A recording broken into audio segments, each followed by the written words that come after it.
Bonjour, voici les actualités info bref de ce vendredi 21 avril. Avec la nouvelle version de son projet de troisième lien, maintenant réservé au transport collectif, le gouvernement Legault propose de transformer l'offre de transport collectif et actif entre Québec et Lévis et d'offrir une alternative attrayante à la voiture. La ministre des Transports, Geneviève Guilbeault, espère même que ce projet incitera les gens à renoncer à la voiture. On ne connaît encore ni le coût, ni le tracé du tunnel, ni le mode de transport collectif qui y circulerait. Québec indique que différents scénarios doivent être analysés prochainement. Le virage à 180 degrés du gouvernement Legault sur la vocation du troisième lien, qui est passé d'un projet autoroutier à un projet de transport collectif, continue de faire des vagues.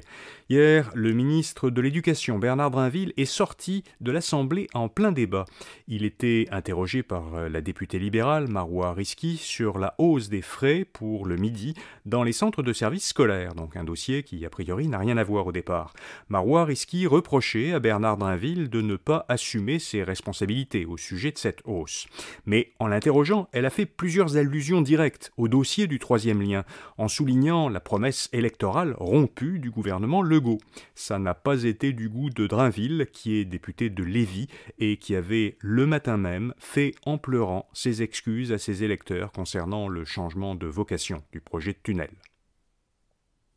Les Premières Nations contestent la loi sur la langue officielle et commune du Québec. Les chefs de l'Assemblée des Premières Nations Québec-Labrador ont déposé une contestation judiciaire devant la Cour supérieure du Québec. Ils soutiennent que 14 articles de la Charte de la langue française portent atteinte aux droits ancestraux des peuples autochtones.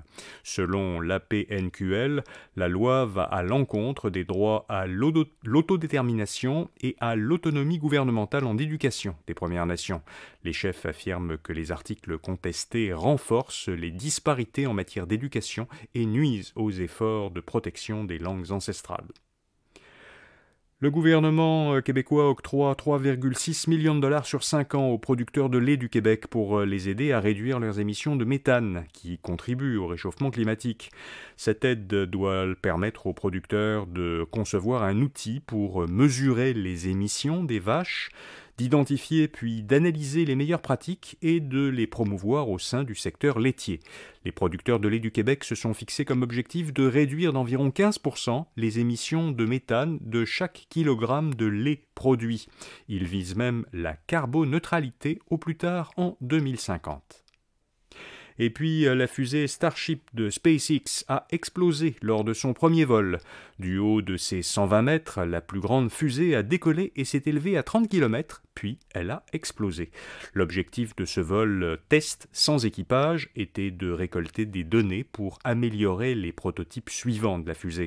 Elon Musk, le fondateur de SpaceX, avait indiqué qu'il était peu probable que la fusée, qui est destinée à des voyages vers la Lune et vers Mars, parvienne à atteindre son orbite dès son premier vol.